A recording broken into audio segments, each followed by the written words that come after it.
ممكن مثلًا أنت بتحط البرفان على ريحة عرق، ويا الله!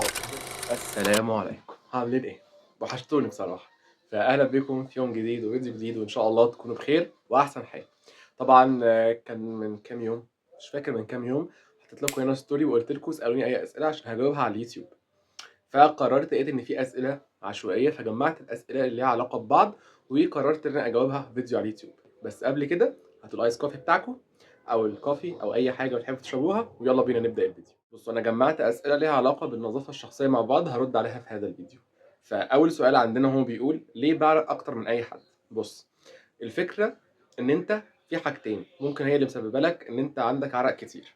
أول حاجة إنك مثلًا بتشتغل في الشمس، بتشتغل مشاوير رايح جاي، مثلًا كل شغلك بيكون بالنهار، كل شغلك فيه حركة كتير جدًا، فده بيسبب إن في ريحة عرق كتير. وتاني حاجة وهو ده العامل الوراثي أو الجينات.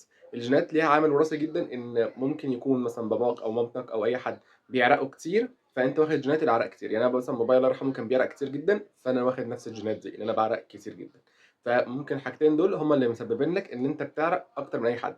لأن في ناس تانية ممكن مثلًا شغلها مختلف، ممكن مثلًا هُم بيشتغلوا أونلاين من البيت، ممكن إن هُم مثلًا ما بينزلوش حركات، ما بيتحركوش كتير يعني، أو إن هُم السبب الوراثي بتاعهم قليل، ما بيعر إن عيلتهم مثلًا ما بتعرقش كتير أو كده، فده برضه اللي بيسبب إن هُم ما بيعرقوش كتير. تمام، تاني سؤال: أستحمى كل قد إيه؟ بُص، هي الفكرة أنا مش هاقدر أقول لك تستحمى كل قد إيه، الفكرة كلّها أنت حاسس نَفْسك إن أنت عايز تستحمى it's okay تمام تستحمى، حاسس نَفْسك لأ، لأ ما تستحماش. إزاي؟ يعني مثلًا أنت برضه زي ما قُلت في اللي فات إن شخص بتعرق كتير، بحركة كتير، شغلك فيه حركة كتير وبيكون بالنهار، فده أنت محتاج ترجع تستحمى. طب أنت مثلًا شغلك كلّه من البيت، ما بتتحركش كتير، ما فيش حركة، مثلًا بتشتغل مثلًا بتركب العربية على طول للمكتب، فما فيش حركة كتير، فممكن ما تستحماش طالما أنت مش حاسس نَفْسك إن في ريحة عرق. تمام. تالت سؤال هو يعتبر depend على السؤالين اللي فاتوا، وهو سمعت إنه ما ينفعش أستحمى كل يوم عشان مُضِر. إزاي يعني مش فاهم؟ بُص، هي الفكرة فعلًا إن هو ما ينفعش إن أنت مش تستحمى كل يوم، عادي تستحمى كل يوم، بس ما تستحماش كل دقيقة، كل ساعة، كل ساعتين. يعني مثلًا الضهر تستحمى، العصر تستحمى، المغرب تستحمى، العشا تستحمى، تاني يوم العصر. ليه؟ لأن الفكرة أصلًا إن لمّا بتستحمى كتير جدًا، جدًا، بتخلّي البكتيريا النافعة اللي في جسمك تروح. يعني إحنا عندنا بكتيريا نافعة وبكتيريا ضارة، إحنا عايزين نقضي على البكتيريا الضارة، فإحنا بنحاول نقضي عليها بطريقتنا. لكن البكتيريا النافعة إحنا مش عايزين نقضي عليها، إحنا عايزينها تبقى عندنا. فأنت لمّا تيجي تستحمى في كل وقت، في كل ساعة، في كل دقيقة، في كل ده، فبتقتل البكتيريا النافعة. طب لمّا بتقتلها، ما هيخلّي إن في عندك جفاف في البشرة، هيخلّي مثلًا إن بشرتك تحس إن هي جافة، البشرة تبدأ تتضر، لإن هي ما فيش بكتيريا نافعة. فإنك تستحمى كل يوم ما تحاولش إن هو تخلّيه عادة، لإن هيبقى وسواس بعد كده، فبلاش.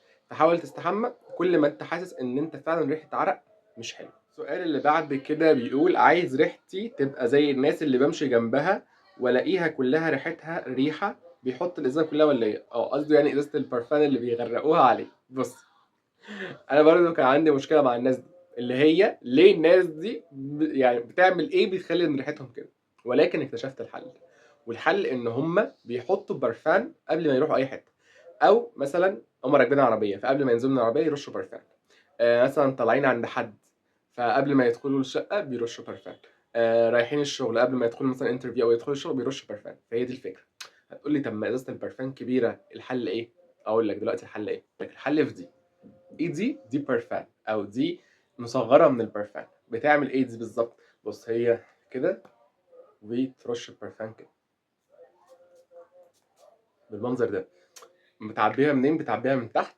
تحت دي تبدأ تشيل الإزازة بتاعة البرفان ذات نفسها، وتبدأ إن أنت تقعد تدوس عليها فتتملي برفان بالمنظر ده. بُص، مش عارف هي باينة والّا لأ بصراحة. فتبقى معاك في جيبك، تروح أي مشوار تطلع ترش برفان، قبل ما تروح البتاع ترش برفان. لو الإزازة بتاعتك كبيرة عارف إن أنت تاخدها كلها فهتستخدم البتاعة دي.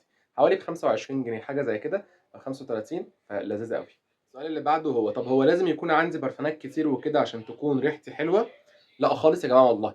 الريحة الحلوة إن هو مجرد إنك تستحمى، تحط deodorant مناسب مع بشرتك، وإنك ترش مثلًا body splash برفان وخلاص.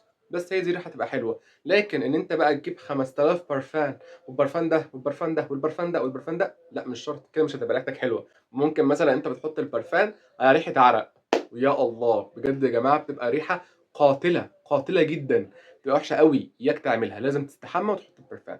والا بقى لو حطيت ديودرنت على ريحه عرق برضو بتبقى ريحه موت.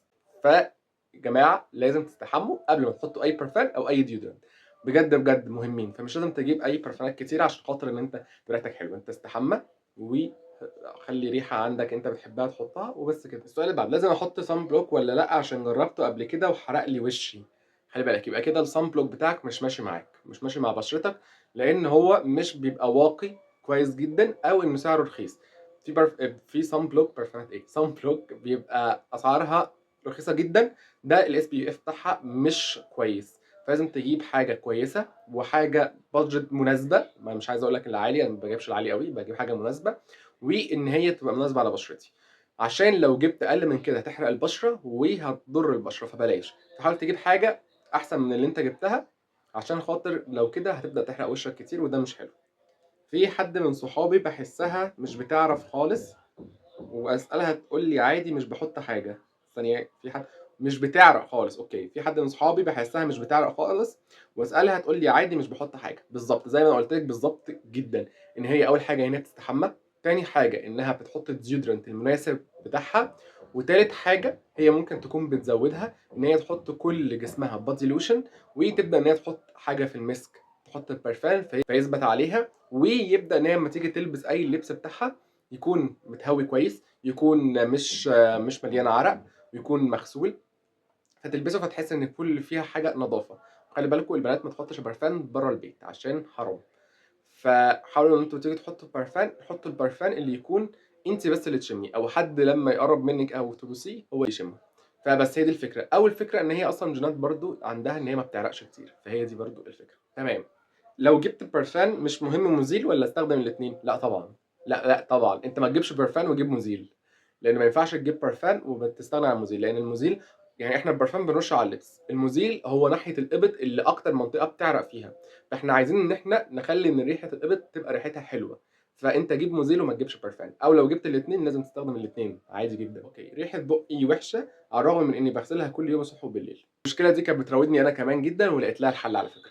ايه هم حلين. اول حل ان هو انت عندك مشكله في المعده بتاعتك، عندك جرثومه المعده، او اكلك مش هيلثي، او اكلك مش كويس، او ده كله فبيأثر على بطنك فبتطلع ريحه مش حلوه حتى لو غسلت اسنانك. تاني حاجه وهو ان انت تستخدم تستخدم دي يا جماعه للسان، دي للسان، بتحط على اللسان كده وتبدا ان انت تغسل لسانك. ليه؟ لان اللسان بيبقى عليه بكتيريا مش حلوه، فاحنا بنغسل سناننا وبنسيب لساننا. طب انا ما عنديش البتاعه دي، البتاعه دي حوالي 15 جنيه باين كنت جايبها او حاجه زي كده. طب انا مش عندي البتاعه دي، بفرشه السنان وابدا ان انت اعملها كده بالظبط، عشان برضه هتبقى نفس الفكره دي، فتكون برضه ان انت قتلت البكتيريا اللي جوه اللي على اللسان. تالت حاجه تستخدم المضمضه، مهمه برضه جدا، حسيت ان هي مهمه مؤخرا، حسيت ان هي كويسه معايا وضاعت الريحه اللي هي كانت بتطلع من بطني او من زوري مش حلوه. فمضمضه برضو الغسول مناسبه جدا. وغالبا بس كده، ودي كانت كل الاسئله اللي انا قلت لكم اسالوها وانا جاوبتها عليكم، يا رب تكونوا استفدتوا منها بنسبه 1%. لو حابين بارت 2 قولوا لي في الكومنتس، ولو عندكم اي اسئله ثانيه قولوها في الكومنتس، وما تنسوش تتابعوني على الانستجرام والتيك توك عشان فاتكم حاجات كثيره جدا هناك. فبس اتمنى ان شاء الله تكونوا مبسوطين، وان شاء الله اشوفكم في الفيديو الجاي. باي باي.